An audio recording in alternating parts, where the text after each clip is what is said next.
Did you know that thorium, a heavy element mined from the Earth, has the potential to provide unlimited energy and produce much less nuclear waste compared to conventional uranium reactors?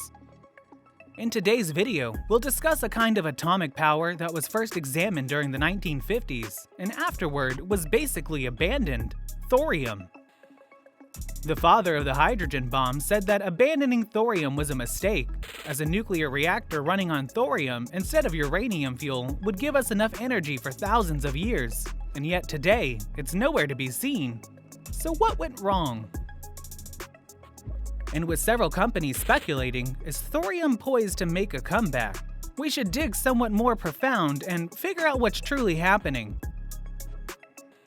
There's been a growing interest in using thorium in a nuclear reactor for unlimited energy.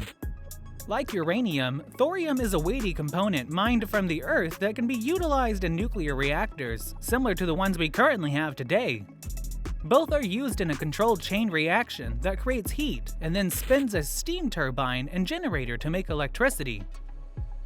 From a viable and undeniable level point of view, there's very little distinction between uranium and thorium. Yet the subtleties are in atomic physics. This may not initially seem as efficient, but it turns out that it is possible for much more of the thorium in a reactor to undergo this conversion to uranium and then fission compared to trying to fission to the uranium atoms directly, as is done in conventional reactors. This means that instead of extracting less than 0.5% of the available energy in a conventional uranium reactor before the fuel is thrown away, advanced thorium fuel reactors should be able to extract 40 or 50 times that amount of energy, potentially making them much more efficient with the fuel. This means it requires much less mining and would produce much less nuclear waste, one of the biggest downsides of using nuclear energy in general. Despite these advantages, thorium reactors are not widely used today.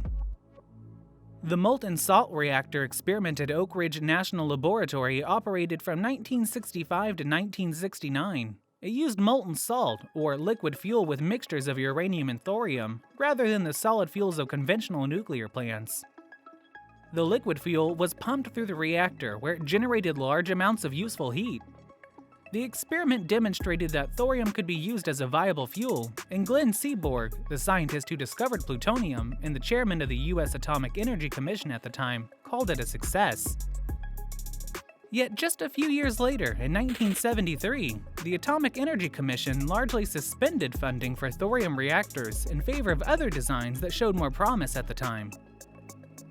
Now let's talk about potential advantages of thorium reactors. One of the biggest advantages is fuel efficiency.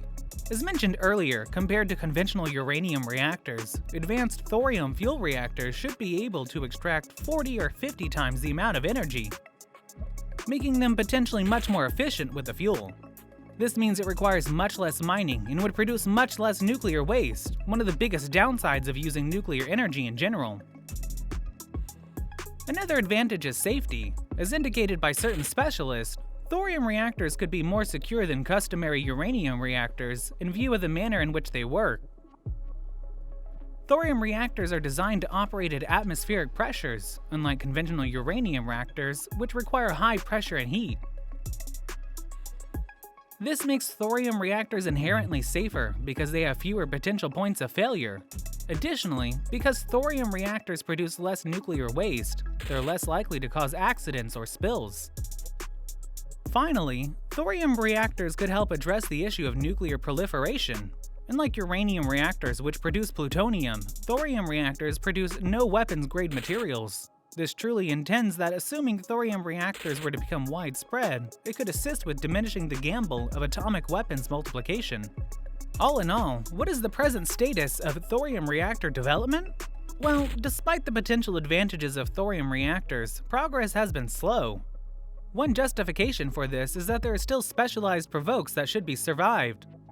For example, there are still issues with the piping and the complex chemical processing required to separate the good fuel from the waste products.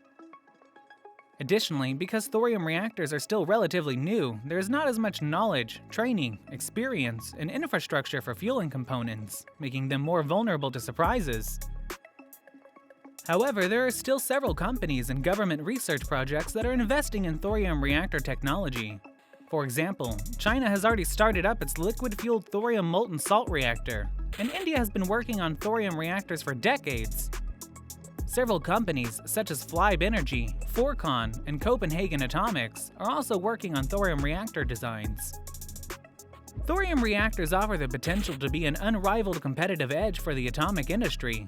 It should come as no great surprise that few companies and governments are investing resources into this innovation given its potential for further improved eco-friendliness, increased well-being, decreased nuclear waste, and lowered possibility of nuclear expansion.